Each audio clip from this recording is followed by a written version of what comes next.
the speed of the charged particle and hence changes its kinetic energy, whereas the magnetic force does not change the kinetic energy of the charged particle.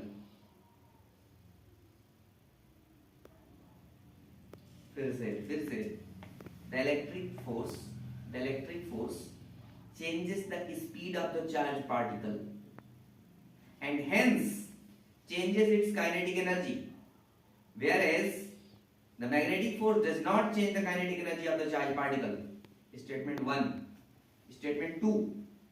The electric force accelerates the positively charged particle perpendicular to the direction of electric field. Full stop. The magnetic force accelerates the moving charged particle along the direction of the magnetic field.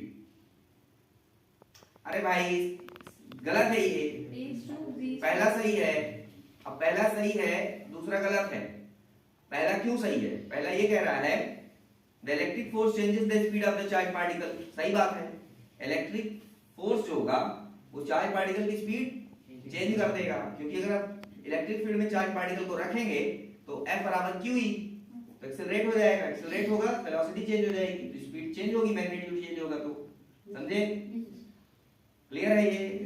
दूसरी बात, and hence change it's kinetic energy, तो जब v change होगी मतलब speed change हो जाएगी, तो kinetic energy half mv square से चेंज हो गई।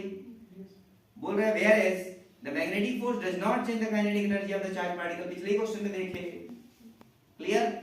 तो ये सही है। लेकिन दूसरे में क्या बोल रहा है? दूसरे में क्या बोल रहा है ये? The electric force accelerates the positively charged particle perpendicular to the direction of the electric field. गलत बोल रही है। The electric force accelerates the positively charged particle perpendicular to the direction of electric field. क्या है भाई? Electric field की direction में accelerate करेगा पॉजिटिवली चार्ज को। Statement 2 is wrong. क्लियर?